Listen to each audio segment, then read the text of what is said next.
Fly over Mars. Take a trek through a prehistoric jungle. Tour a house that has not yet been built.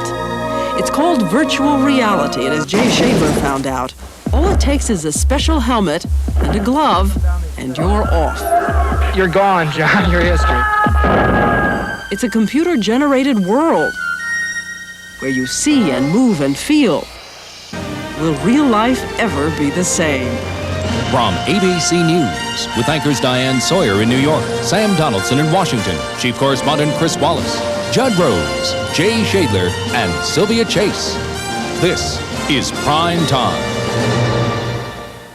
It was more than 100 years ago that Lewis Carroll wrote about Alice's trip through the looking glass.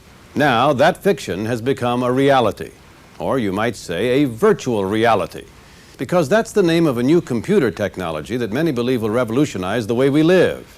As Jay Shadler explains, virtual reality lets you travel to places you've never been and see things you've never seen and do things you've never done without ever leaving the room.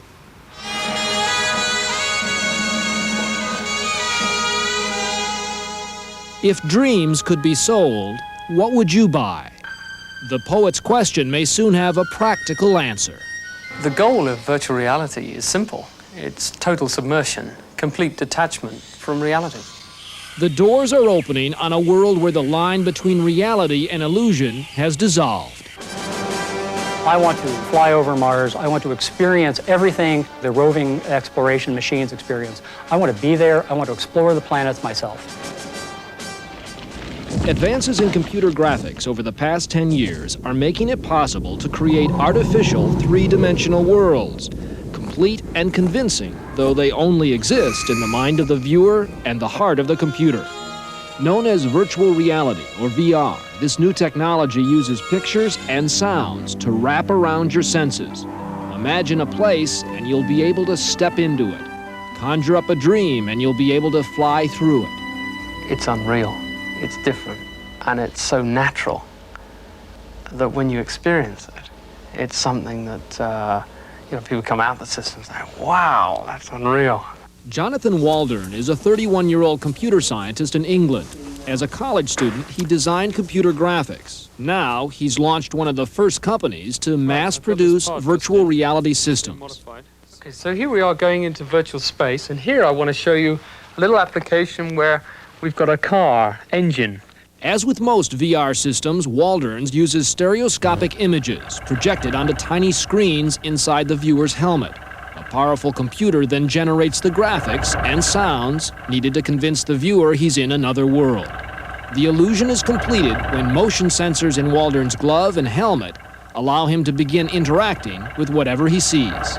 What I can do is, as you can see, freely move the articles all around anywhere I like in space. Now, on a conventional computer, this would take an awful long time. Here in the virtual world, you just pick them up and move them around. The technology that created this hands-on control of an imaginary world is already being used to recreate distant worlds. There is a cliff along the horizon here. That's one cliff of Valles Marineris. There's the canyon running in this direction east. Michael McGreevy is a principal engineer at NASA Ames Research Center in California. Using virtual reality techniques, two-dimensional electronic pictures sent back from the Viking orbiters have been converted into a three-dimensional model of the planet Mars. So I would want to walk right around between these boulders. NASA geologists and armchair astronauts are literally exploring the universe without ever leaving home. You can extend your presence across the information domain. You can be any size, any place, at any time. There are, of course, more down-to-earth applications of virtual reality. Detailed models of city landscapes are giving urban planners a chance to redesign Main Street without ever lifting a stone. And architects can show you around your new home even before the first brick is laid. The hardest part of designing anything, including a building, is deciding what it is you want to design exactly.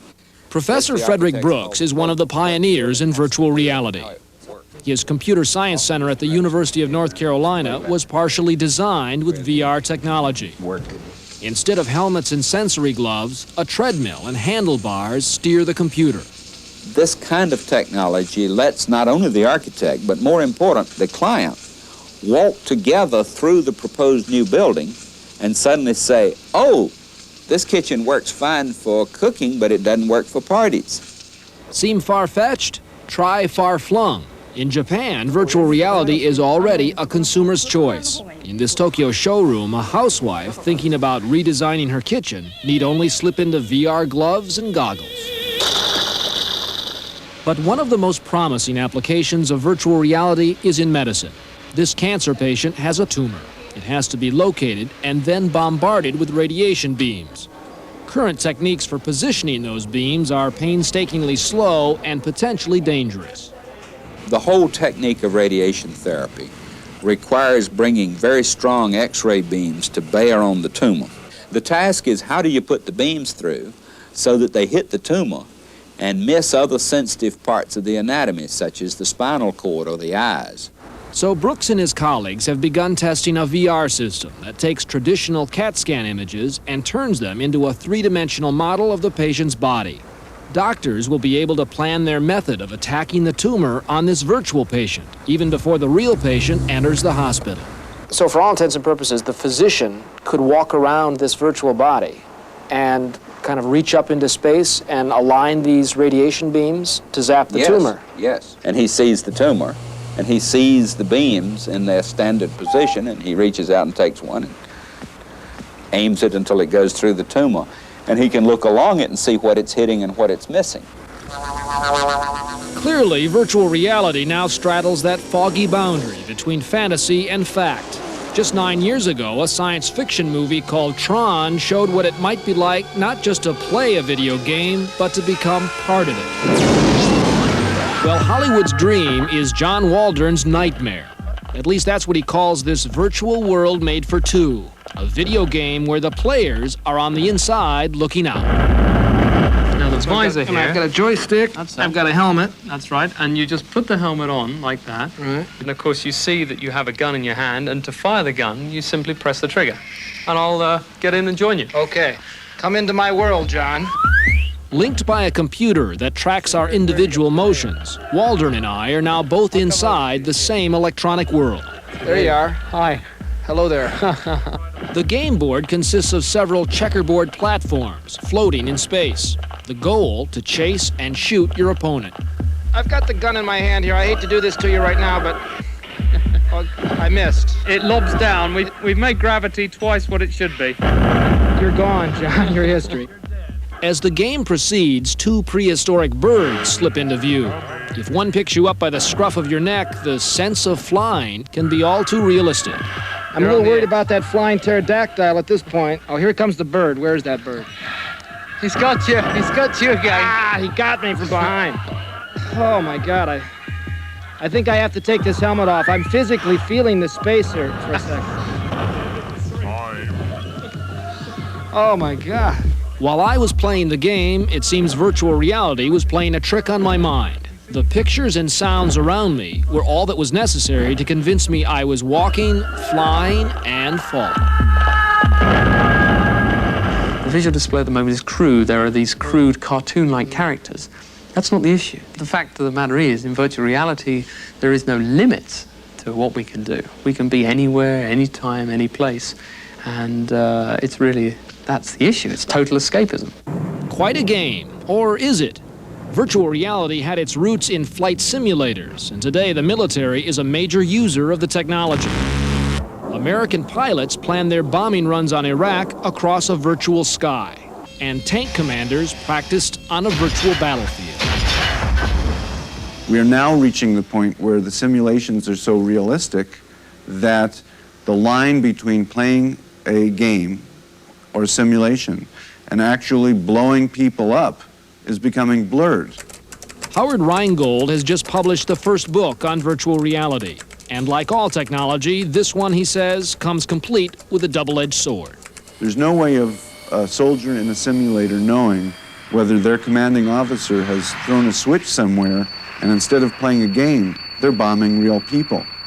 For now, any flickering moral doubts about this technology remain hidden by its potential power and promise. Today, VR is still in its infancy, but as computers grow more powerful, the graphics more detailed, and the sensations more human, Virtual reality will force us to ask, what is real? It will be up to our children to find the answer. What kind of reality are our grandchildren going to accept? Is the natural world with real trees and real rivers going to be there? Or are we going to live in 800-story high-rises all plugged into our virtual realities in which we walk through artificial forests? This might be a turning point for the human race. We might be going inward towards an artificial experience. In case you're wondering about the virtual price tag for one of these systems, right now they run from about $50,000 to $200,000. We leave you tonight with some more pictures from virtual reality, and we invite you to join us again next Thursday night for another edition of Primetime Live.